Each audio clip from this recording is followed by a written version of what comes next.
रामकृष्ण हरी. गुरुर्ब्रह्मा गुरुर्विष्णू गुरुर्देव महेश्वरा गुरु साक्षात परब्रह्म तस्मै श्री गुरुवे नमः. वसुदेवसुतं देवं कंसचाणूरमर्दनं देवकी परमानंदं कृष्णं वंदे जगद्गुरुं. काल आपण भगवद्गीतेच्या पहिल्या अध्यायातील 37व्या श्लोकापर्यंत आलो होतो. 37वा श्लोक झाला होता. आता पुढं 38 आणि 39 श्लोक. यद्यपेतन पश्यन्ति लोभपहत चेतसः कुलक्षयकृतं दोषं मित्रद्रोहे च पातकं कथं न ज्ञेयमस्माभिः पापदस्मान् निवर्तितुं कुलक्षयकृतं दोषं प्रपश्यद्भिर्जनार्दन.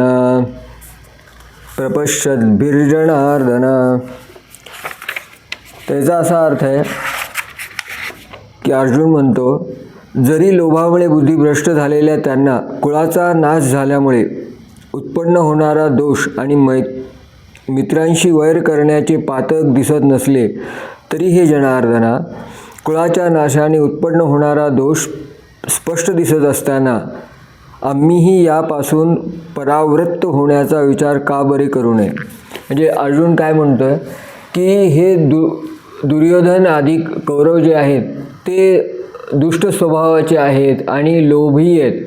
त्यांच्यामुळं त्यांच्या बुद्धीला हे कळत नाही आहे की ते केवढं मोठं महापातक करत आहेत. मग त्यांचं ठीक आहे, कारण ते मुळातच दुर्गुणी आहेत. पण आम्ही तर स्वतःला सात्विक समजतो. मग आम्ही पण त्यांच्यासारखंच जर वागलो तर त्यांच्यात आणि आमच्यात काय फरक राहिला. आणि कुठला दोष सांगतोय तर कुळक्षय करणे आणि मित्रद्रोह करणे. म्हणजे कुळामध्येच असं काही आचरण करणे की कुळाचा नाश होईल किंवा मित्रद्रोह करणे, हा दोष त्यांना कळत नाही आहे. तर पहिल्यांदा अर्जुन इथं, आता ह्याच्या पुढचे जे श्लोक आहे शेवटपर्यंत, पहिला अध्याय संपुस्तोपर्यंत, की अर्जुन काय करतोय की कर्मकांडामध्ये किंवा वेदांमध्ये किंवा इतर चालीरीतींमध्ये बुद्धी त्याची अडकलेली आहे आणि त्या दृष्टिकोनातूनच सगळा विचार करतोय. म्हणजे आता हे जे पुढचे श्लोक आहेत तो अर्जुन हे दाखवतोय की चुकीचे विचार काय असतात. आता हे पुढचे श्लोक जे आहेत ते भगवद्गीतेचं स्टेटमेंट म्हणून घेऊन नये आपण की चुकीचे विचार काय असतात. तर आता त्याला दिसतं ह्याच्यामध्ये कुलक्षय होणार आहे किंवा मित्रद्रोह होणार आहे. पण धर्म अधर्म, नीती अनीती, कर्तव्य स्वधर्म या गोष्टीचा तो विचार करत नाही आहे. तर याला दिसतो तो कुलक्षय दिसतोय किंवा मित्रद्रोह दिसतोय. पण खरं पाहिलं तर इथं आपण धर्मयुद्धासाठी आलो आहे, आपल्या कर्तव्य कर्मासाठी आलो आहे, हे त्याच्या डोक्यात येत नाही. मग त्याच्या डोक्यात जे सगळं कर्मकांड आहे वेदांमध्ये किंवा इतर ग्रंथांमध्ये जे असं वर्णित केले गेलेलं आहे की ही क्रिया महत्त्वाचं, हे महत्त्वाचं, आणि कुळाचं जास्त महत्त्व आहे त्याच्या डोक्यामध्ये की कर्तव्य धर्म यापेक्षाही कुळ महत्त्वाचं. तर ह्या सगळ्या गैरसमजुती श्रीकृष्ण नंतर त्याच्या बाजूला करतील आणि त्याचा चांगला ब्रेन वॉश करतील. तर ते दुसऱ्या अध्यायात येणार आहे, त्याच वेळेस आपण बघू. पण आधी अर्जुनाचे काय विचार आहेत हे पाहून घेऊ.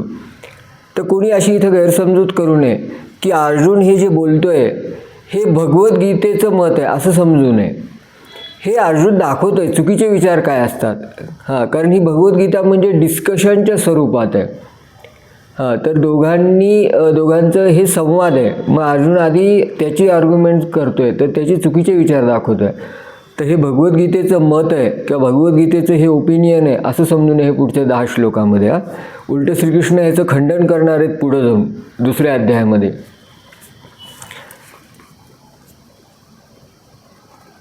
आता 40वा श्लोक.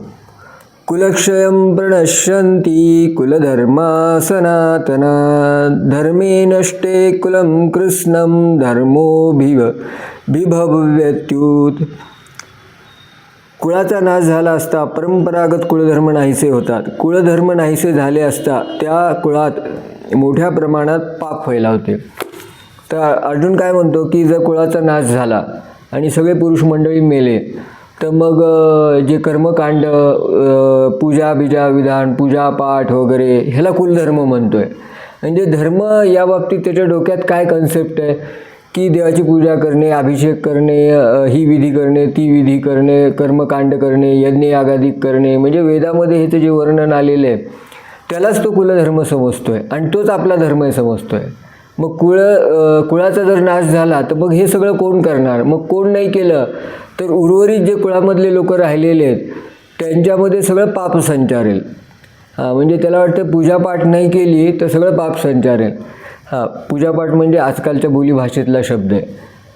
पण आणि काय म्हणतात त्याला, फिलॉसॉफिकल भाषेतला किंवा आध्यात्मिक भाषेतला शब्द म्हणजे या सगळ्याला तंत्र किंवा कर्मकांड म्हणतात. तर त्या कर्मकांडालाच धर्म समजतोय तो. मग आता त्याचं पुढं काय काय म्हणणं आहे, कशा कशा गोष्टीला महत्त्व देतोय बघा. शंकरो नरकाय 40वा श्लोक झाला, आता 41वा. अधर्म विभावात कृष्ण प्रदूषन्ति कुलस्त्रिया स्त्रीषु दुष्टसुरश्नेय जायते वर्णसंकरः. तर काय म्हणतो की या युद्धामध्ये सगळं अनेक पुरुष मारले गेले, मुख्य घरातले. मग उर्वरित जे उरतील ते फार कमी लोक उरतील कुळातले. आणि जे पुरुष मारले गेले त्यामुळं घरातलं कुलधर्म म्हणजे कर्मकांड जे पूर्वीपासून चालत आलेले, वेदांनी सांगितले, अमुक याग तमुक याग, हे याग, ती पूजा, ही पूजा, हा विधी, हे सगळ्या भानगडी कोण करेल? आणि हे न केल्यामुळे पाप वाढेल.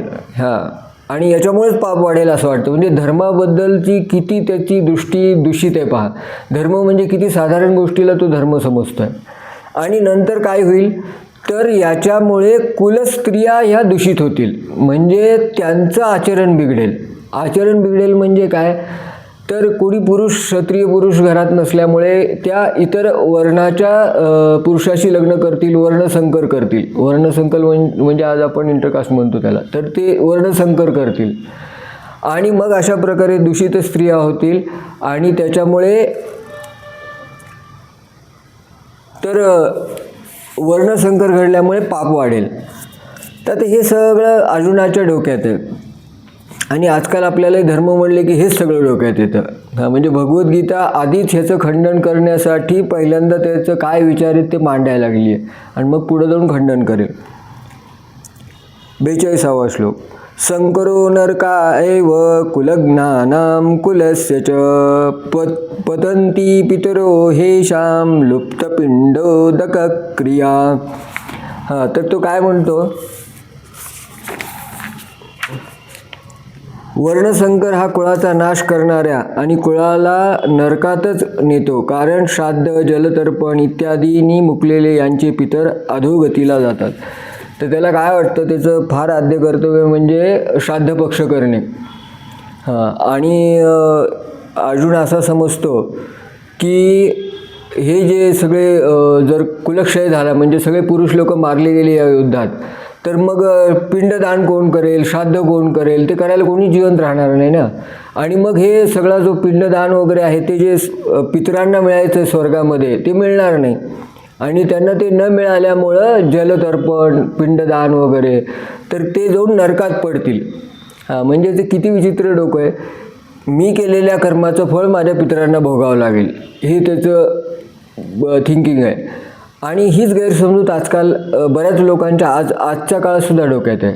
तर श्रीकृष्ण ह्याचं पुढं खंडन करणार आहेत की त्रयगुण विषय वेदा नैस्त्रयगुण भव अर्जुना. तर त्यांनी चक्क सांगितलं की हे जे तू वेदातल्या गोष्टी सांगायला लागलास ना, येणारे पुढे दुसऱ्या अध्याय श्लोक, ह्याला भगवद्गीतेचा रेफरन्स आहे आणि हा कर्मकांडाचा भाग आहे. हे सगळं टाकून दे, फक्त उपनिषद सात्विक आहेत आणि उपनिषदामध्ये जे तत्वज्ञान आलं आहे ते आत्मसात कर. आणि याच्यामध्ये तुझी बुद्धी अडकू देऊ नको असं ते पुढं सांगणार आहे. पण आता ते इथं रेफरन्स आला, मला राहवलं नाही म्हणून मी पुढचा रेफरन्स आधीच सांगून टाकला. तर अर्जुन या पद्धतीनं म्हणतो की पिंडदान कोण करेल, श्राद्ध कोण करेल, मग या पद्धतीनं होईल, सगळं वर्णसंकर होईल आणि याची सगळीची जिम्मेदारी माझ्यावर येईल कारण मी हे युद्ध केलं असं त्याचं म्हणणं आहे, म्हणून मला पाप लागेल.